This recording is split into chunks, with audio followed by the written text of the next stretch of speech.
నేనో కథ చెప్తా. బహుశా ఎవరికీ తెలియని కథిది. స్వేచ్ఛగా బ్రతుకుతున్న నన్ను భయంతో వెంబడించి చివరికి నా ప్రాణం తీశారు. ఇప్పుడు నేను ఓ ఆత్మగా మిగిలిపోయాను.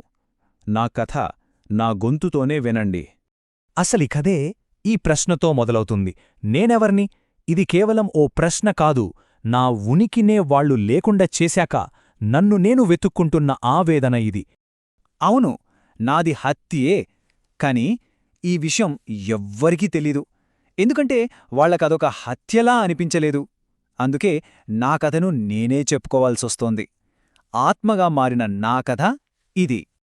అసలు నా కథ ఇలా ఎందుకు ముగిసిందో మీకర్థం కావాలంటే ముందు నేను ఎలా బ్రతికానో మీరు చూడాలి. ఆ ఇంటి 4 గోడల మధ్య ఉన్న నా చిన్న ప్రపంచంలోకి రండి. ఆ ఇంట్లో ఉండేది 6. సూర్యం, విమల, వాళ్ల పిల్లలు చిన్ను, బన్ను. వాళ్లతో పాటే మేం కూడా ఉండేవాళ్లం. అంటే నేను, నా 2 స్నేహితులు. ఒకే ఇంట్లో ఉన్నా మా ప్రపంచాలు వేరు. వాళ్ల కళ్లకు మేం కేవలం గోడలమీద అటూ ఇటూ కదిలే నీడలమంతే. నా లైఫ్ చాలా సింపుల్గా ఉండేది తెలుసా. పిల్లలు, ఆ చిన్ను, బన్ను ఉన్నారు కదా, వాళ్ళు టీవీ చూస్తుంటే నేను కూడా గోడమీద నుంచి ఆ రంగుల ప్రపంచాన్ని చూసేదాన్ని.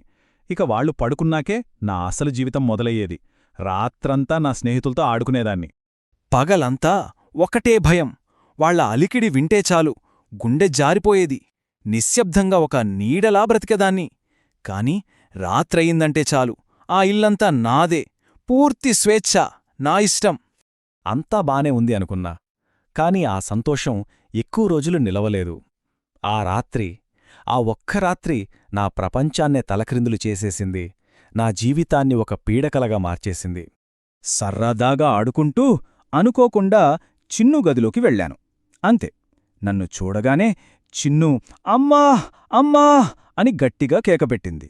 ఆ కేకతో నా జీవితంలో ప్రశాంతత అనేది మాయమైపోయింది. అంతే, ఇక వేట మొదలైంది. ప్రాణభయంతో ఎటు పరిగెత్తాలో తెలియలేదు. వాళ్లమ్మ రాగానే పక్కనే ఉన్న కబోర్డ్లోకి దూరాను. కాని వాళ్లు వదల్లేదు.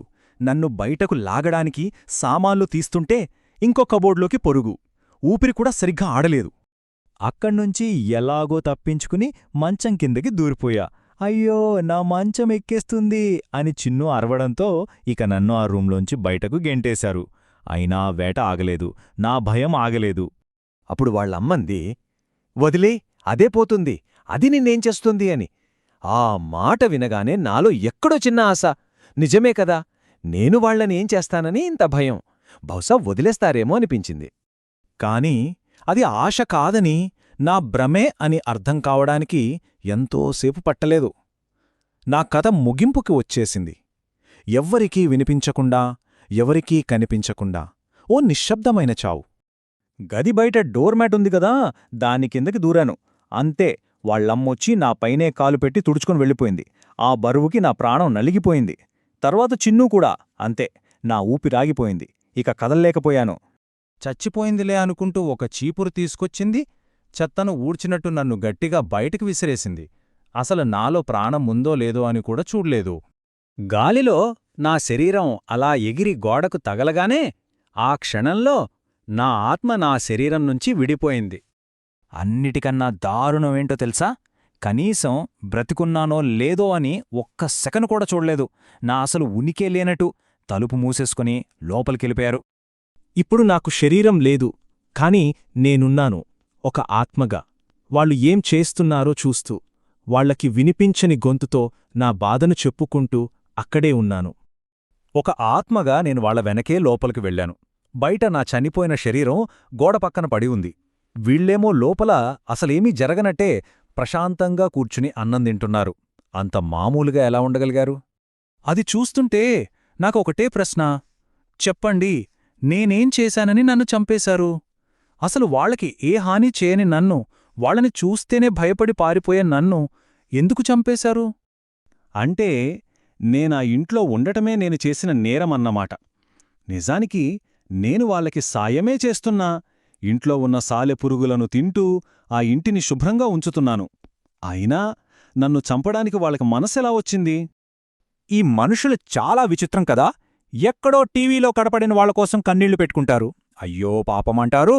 కాని కళ్ల ముందున్న నాలాంటి చిన్న ప్రాణిని చంపడానికి మాత్రం ఒక్క క్షణం కూడా ఆలోచించురు. ఇప్పటికైనా నేనెవరో మీకు అర్థమైందా?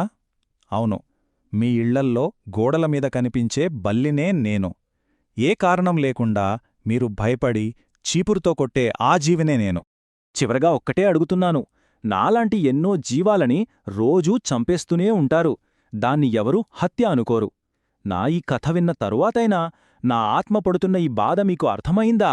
లేదంటే మీ ఇంట్లో గోడమీద ఇంకో బల్లి కనపడగానే మీరు కూడా చీపురు చేతిలోకి తీసుకుంటారా? ఒక్కసారి ఆలోచించండి.